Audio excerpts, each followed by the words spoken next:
नहीं रहे। फिर सवेरे जाने की आज्ञा लेने के लिए महर्षि भरद्वाज के पास गए।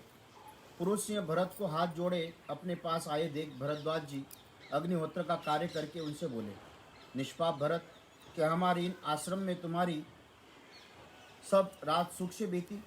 क्या तुम्हारे साथ आए हुए सब लोग इस आतिथ्य से संतुष्ट है? ये बताओ। तब भरत ने आश्रम से बाहर निकले उस उत्तम तेजस्वी महर्षि को प्रणाम करके उनसे हाथ जोड़कर कहा, भगवान, मैं संपूर्ण सेना सवारी के साथ या सुखपूर्वक रह रहा हूँ। सैनिकों सहित मुझे पूर्ण रूप से तृप्त किया गया। सेवक सहित हम सब लोग ग्लानि और संताप से रहित हो उत्तम अन्न पान ग्रहण करके सुंदर ग्रहों का आश्रय ले बड़े सुख से यहाँ रात भर रहे। भगवान मुनिश्रेष्ठ, अब मैं आपकी इच्छानुसार आपसे आज्ञा लेने आया हूँ और अपने भाई के समीप प्रस्थान कर रहा हूँ। आप मुझे स्नेहपूर्वक दृष्टि से देखिए। धर्मज्ञ मुनिवर, बताइए, धर्मपरायण महात्मा श्री राम का आश्रम कहाँ है? कितना दूर है? वहाँ पहुँचने के लिए कौन सा मार्ग है? इसके लिए मुझे स्पष्ट रूप से वर्णन कीजिए। इस प्रकार पूछने पर महातपस्वी महातेजस्वी भरद्वाज मुनि भाई के दर्शन के लालसा वाले भरत को इस प्रकार उत्तर दिया, भरत, यहाँ से 2.5 योजन 10 कोस की दूरी पर एक निर्जन वन में चित्रकूट नामक पर्वत है, जहाँ के झरने और वन में बड़े रमणीय हैं। प्रयाग से चित्रकूट की आधुनिक दूरी लगभग 28 कोस है।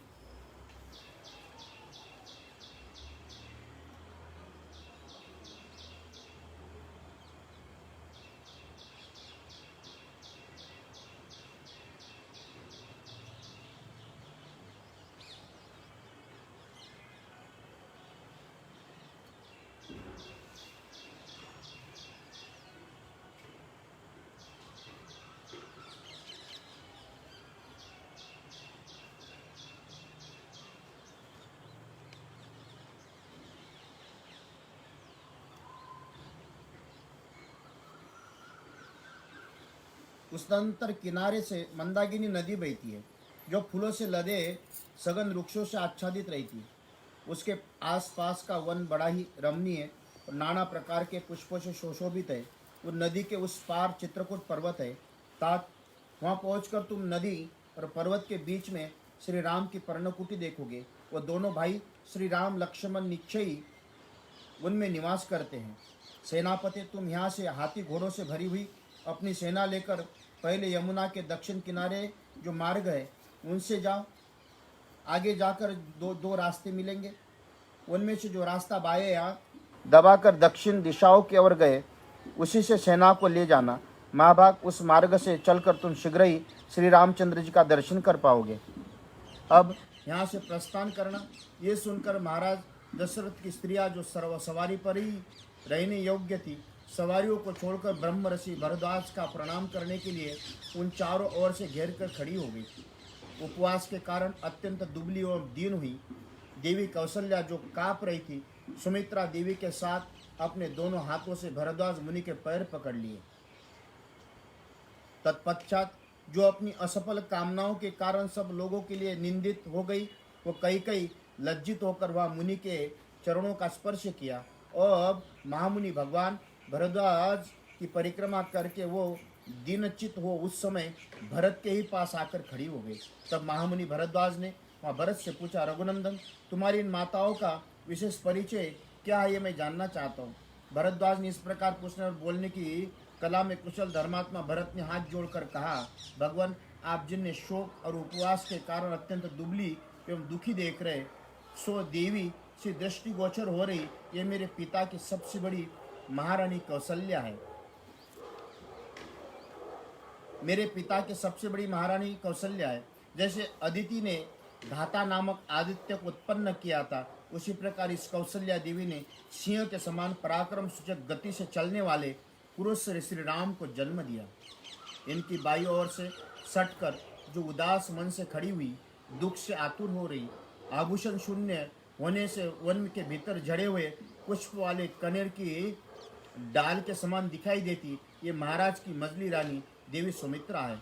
सत्य पराक्रमी वीर तथा देवताओं के तुल्य कांतिमान जो दोनों भाई राजकुमार लक्ष्मण और शत्रुघ्न इन्हीं के सुमित्रा देवी के पुत्र है, और जिसके कारण पुरुष से श्री राम लक्ष्मण यहाँ से संकट की अवस्था वनवास में जहाँ पहुँचे तथा राजा दशरथ पुत्र योग का कष्ट पाकर स्वर्गवासी हुए, जो स्वभाव से क्रोध करने वाली, अशिक्षित बुद्धि वाली, गर्वीली, अपने आप को सबसे अधिक सुंदर और भाग्यवती समझने वाली तथा राज्य का लोभ रखने वाली, जो शक्ल सूरत से आर्या होने पर भी वास्तव में अनार्या है, इस कैकई को मेरी माता समझिए। ये बड़ी क्रूर और पापपूर्ण विचार रखने वाली है।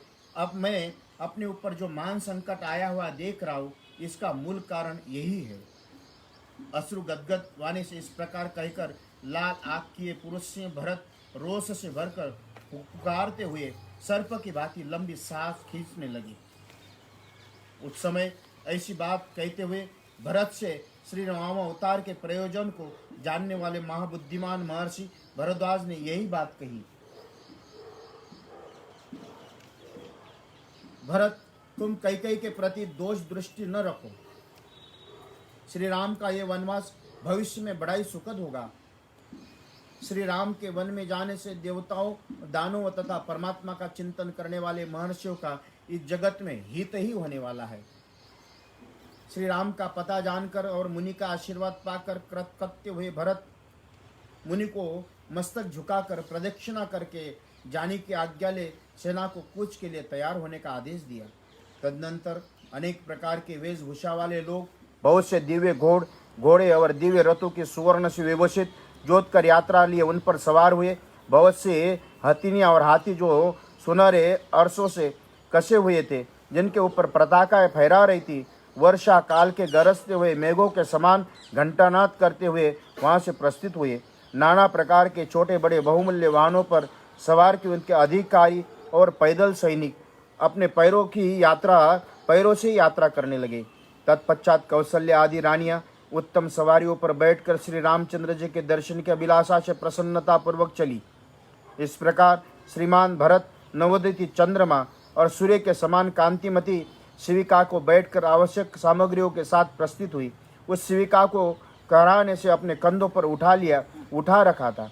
हाथी घोड़ों से भरी हुई विशाल वाहिनी दक्षिण दिशाओं को घेर कर उमड़ी हुई महामेघों की घटा के समान चल पड़ी। गंगा के उस पार पर्वत तथा नदियों के निकटवर्ती वनों को जो मृग और पक्षियों के सेवित थे लांघ कर वहां आगे बढ़ गई। ये सेना का हाथी और घोड़ों के समुदाय बड़े प्रसन्न थे।